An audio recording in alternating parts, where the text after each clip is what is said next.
রান্না করবো হলো পোয়া মাছ দিয়ে।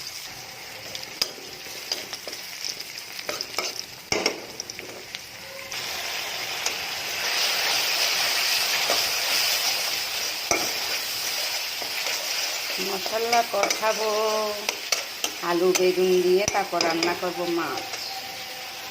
এদিকে মশলা কষাচ্ছি, এদিকে মাছ ভাজতেছি। কালারটা কি সুন্দর আসছে না?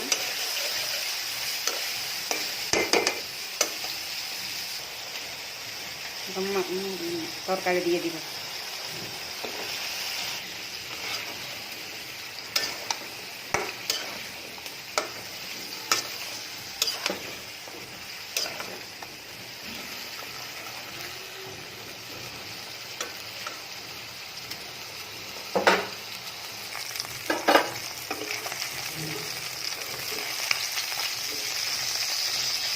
অনেক নরম মাছ।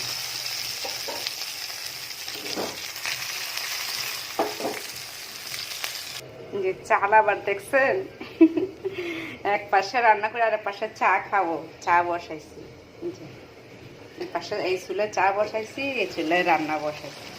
এদিকে বলে চাল আবার, চা ছাড়া চলেই না। কার কার এই অবস্থা আমার মতো?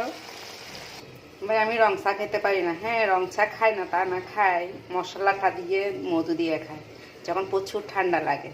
এই হলো ঠান্ডার ওষুধ। আর এমনি টাইমে আমি রং চা খেতে পারি না। যা খাবো মশলা টশলা দিয়ে ভালো মতো করে তারপর মধু দিয়ে খাবো, তাও আবার চিনি ছাড়া মধু। আমার চা হয়ে গেছে, এখন খাবো। কে কে চা খাবেন আমার সাথে?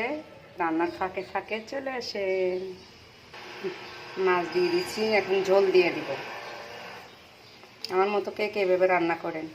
আলু বেগুন দিয়ে পোয়া মাছের চচ্চড়ি। কেমন তরকারি হয়ে গেছে, দেখে কি সুন্দর গ্রামের বাড়ির মতো রোদ এসে গেছে আমার রান্না করে চুলার পাশে। দেখেন আমার রান্না শেষ।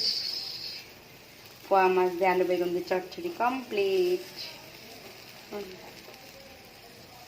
আল্লাহ হাফেজ। আমার ভিডিওটা দেখার জন্য সবাইকে ধন্যবাদ।